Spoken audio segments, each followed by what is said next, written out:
If you organize art and craft fairs, these are the 10 mistakes you want to avoid making at your next event.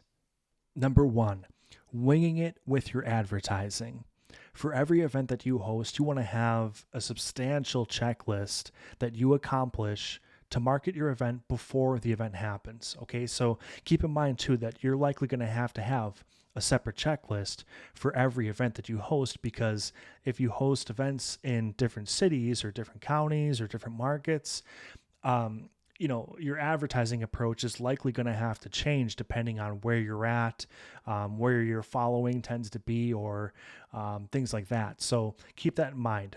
Build out a huge checklist and keep building it as you go, and figure out what's working, what's not working at your event. Maybe one thing that you can do is to have a visitor survey on your information table or your information kiosk, where it's kind of like killing two birds with one stone. You can get people's contact information on a card, and they submit their email address to you or something like that. But then you can also ask, okay, where did you hear about us? How did you hear about the event?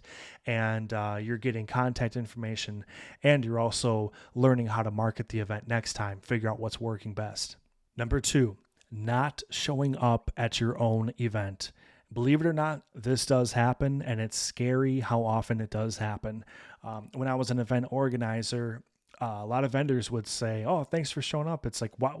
Am I not going to show up to my own show?" Or it seems absolutely ridiculous to me, but this does happen. So, as an absolute bare requirement of being an art and craft fair organizer, show up to your show. Okay. It's crazy to think about, but vendors will appreciate this. So just be present. Come on. I mean, you spent how long putting this together? People have submitted their booth fees to you. People have put so much faith and trust in you. The very, very least that you can do is show up to the event. Number 3, cutting corners with staffing needs. Just to kind of keep it in simple terms, don't create a massive event but not have the staffing for it. If you have to start small, maybe you're in a new market or you don't have a lot of volunteers or staff with you, just start small. Only bite off what you can handle. You know what I mean? So you never want to put yourself in a situation where you're putting together a show and then, all this work has gone into the event, and then finally the day the event comes and you're not able to handle it. You're running around like a chicken with its head cut off. Just plan for what you're able to handle and then go from there. Number 4, not visiting your vendors.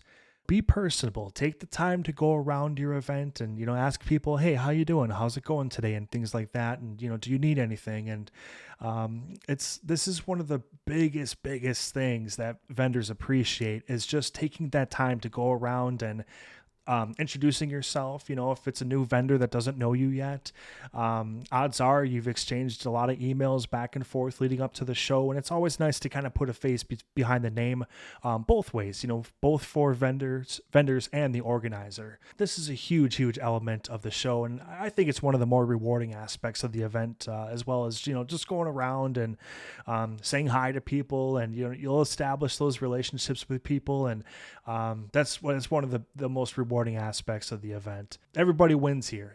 Take the time to go say hi to people, ask how they're doing, and the vendors will like it, and you're going to love it too.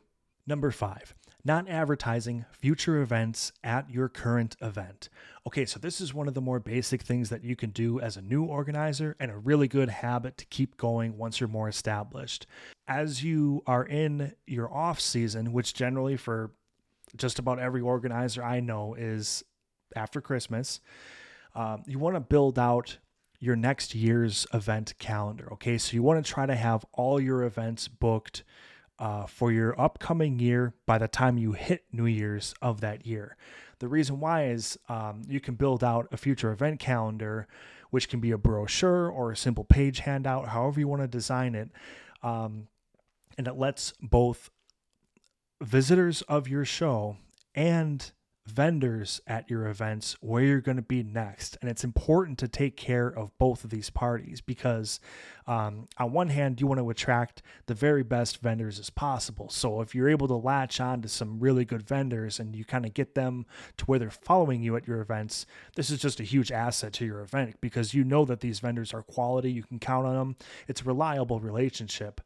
And then on the other hand, with the visitors, you want to just get this ball rolling. And this is probably the hardest part of starting as an organizer.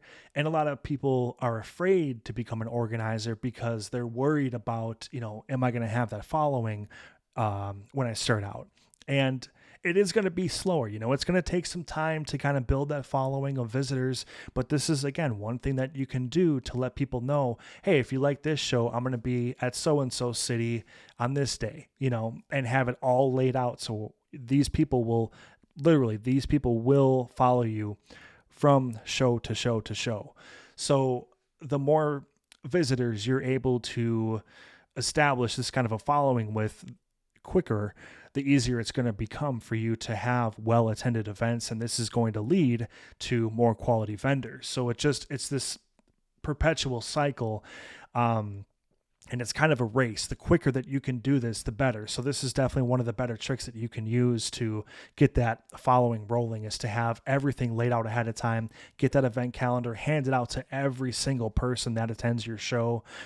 If you're charging an admission at your admission booth, just give them an event calendar right away. It doesn't matter if they ask for it or not, give every single person an event calendar. With your vendors, I would recommend putting this in an information packet and leaving it at their booth when they show up in the morning of the show. And that way, if they have a successful event and they like you as an organizer, they're very likely to come back with you. So keep that in mind. Number 6, being unclear whether or not your event has direct sale vendors. So by direct sale vendors, I'm talking about, Scentsy, Mary Kay, that type of thing. A lot of organizers will have, a strict handmade policy, so only, crafts that are handmade, no direct sales. And then some organizers want to have some sort of mixture where, just say, for example, there's like 90% of the booths are handmade crafts, and then, 10% are direct sales. If you are going to have a mixture, you absolutely must let everybody involved know your plan ahead of time. This is a very, very hot topic, and vendors, rightfully so, will get very heated very quickly if you say an event is going to be handmade and then they show up and a third of the booths are direct sales. So that's not fair to them.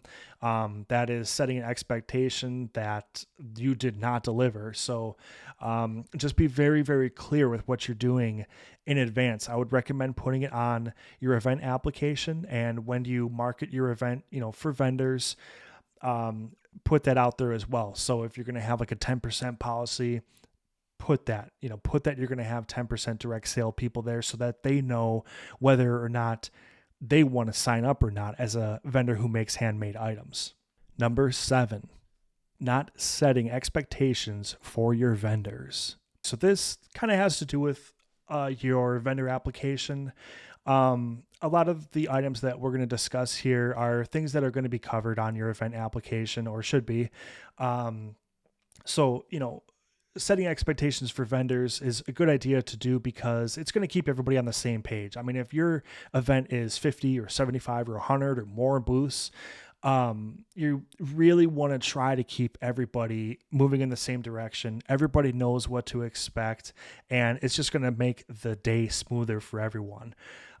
So examples of what I mean by this are, what are the setup times and takedown times? Okay, so how long do vendors have to load their booths, load all their items into the hall and set up their booth? Are you going to have a setup day the day before? What are those hours? Where are the vendors supposed to load and unload into the building? Because a lot of times it's not the main entrance. There's some, back door or loading door. Where are the vendors supposed to park the day of the event? Just things like that, So you want to think just put yourself in the perspective of a vendor, and pretend like you're going to be at this show as a vendor. So all the questions that you're thinking of, keep that in mind. So what I like to do is I'll go on like Google Maps and I'll type the address of the venue in and get like an overhead screenshot of the venue and then show where the vendors are supposed to park relative to the building, and then where the loading and unloading doors are compared to the main entrance. Just do little things like that to help the vendors out. And again, it's all about just keeping everybody on the same page, keeping people moving in the same direction. And this is just going to make the day smoother for everybody. Number 8, getting on the facility manager's bad side. This is a very slippery slope if you happen to go down this road. Sometimes there's going to be questions or even disagreements with the facility manager as you're trying to get the show ready, So a lot of craft fairs are held in banquet centers, where maybe they're more used to, doing weddings or something like that. So you kind of have to adapt with some of the facility managers, and you're definitely going to establish a bond and a relationship with these people. So, if you plan on having a successful show, and if you plan on returning to the facility, you really, really want to have a good relationship with that facility manager. So just read through the vendor rental agreement, very carefully before you start, bombarding them with questions, because a lot of times the more basic questions that you think of are going to be handled and covered already in your vendor rental agreement. How far in advance can I get access to the hall? Are there going to be any staff members on hand that day? Is the ATM machine going to be full? If the ATM machine runs out, who are we going to contact? Just like all these little things. What I would recommend is just having like a full list of items and questions that you want to have covered, and either get the answer through the vendor rental agreement itself, or the facility rental agreement itself, and what's not covered in there, then you go to the facility manager. If they're working hard for you to make sure that your event is a success, be sure to give them a shout out. Give them a shout out on your social media pages. Hey, thanks for making this day smooth and easy for us. And thanks for being present and helpful when we needed you. Just make sure to show them some appreciation, because these people work so hard, and they cover such a wide variety of events, types of events. And, when it comes time for, your next craft fair at this building, it's just going to be that much better. You're going to see this familiar face and have that relationship established already. So be sure to get on the good side of your facility managers.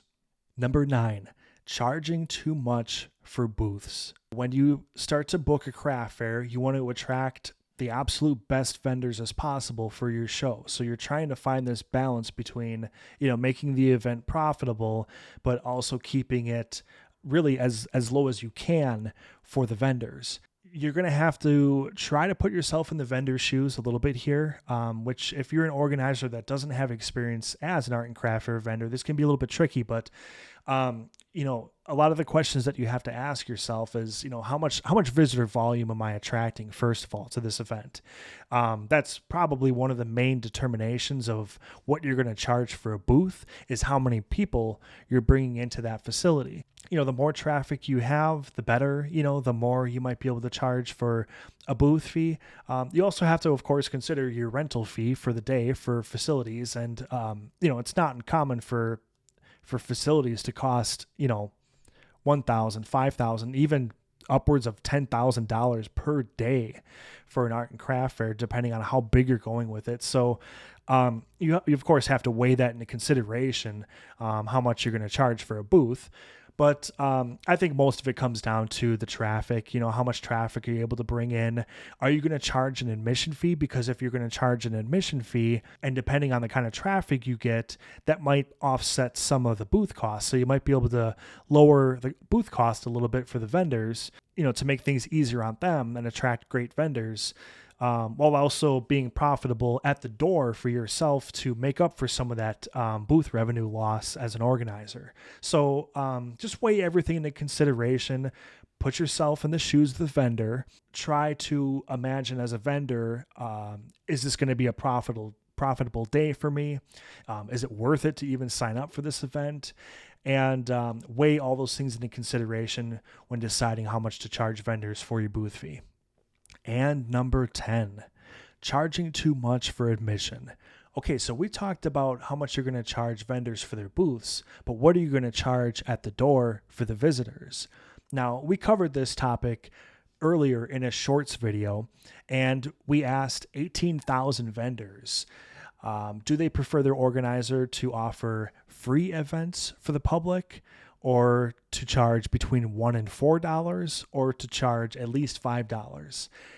A very, very small portion of people said $5 and up for the major events. Okay, so those are your big time vendors with probably a huge following, big establishment already. But a majority of the people were actually okay with something between $1 and $4, and then the rest said free. So even if you do charge an admission fee, be very, very careful with going over $5. You have to have a very, very established event to go down that road. Like I said, if you're going to have a free show, it is a little bit more difficult to make your event for yourself as an organizer profitable, because then you have to factor in where's your income and your revenue going to come from at the show. Most of that now is going to come from the booth fees from the vendors, but then you also have to factor in all your marketing fees and the amount of money that you're going to spend to advertise this event. So you're going to have to weigh all that, how profitable you want the show to be. Do you want to break even? Is it a not-for-profit event? If that's the case, I would recommend going as low as possible for the booths and for your admission. If it's not for profit, I would not charge an admission in the first place. I mean, that's kind of besides the point. If you're doing some kind of a fundraiser, that might be different, so if proceeds are going to somebody else, that's a different story, so that's a very easy way to raise funds for a charity or foundation. And that way the visitors that come to the show, they know that they're supporting a good cause, and they're generally okay with a smaller admission fee if it's going towards, a charity or foundation. At the door, don't get greedy at the door. That's probably the worst thing that you can do as an organizer. One of the worst things is getting greedy at the door, because your main job as an organizer is to keep the vendors in that building happy. Again, I've said that before, but who's going to be happy if there's absolutely no traffic in at your show? So that's you're shooting yourself in the foot if you do that. And what for? A few bucks at the door from some people, it's not worth it. It's not worth it at all. So be reasonable at the door. Make a good decision with it. If you do charge an admission and you are a for-profit event, keep in mind that this is a great way to lower the booth costs of the vendors a little bit. You don't want to be double dipping. You don't want to be charging a really, really high admission fee and a really high booth fee. I mean, this is a really good way to start getting noticed by vendors in a bad way. Just keep all these tips and tricks in mind, and I hope that the next time you put a show together, it goes well for you. Thanks for watching.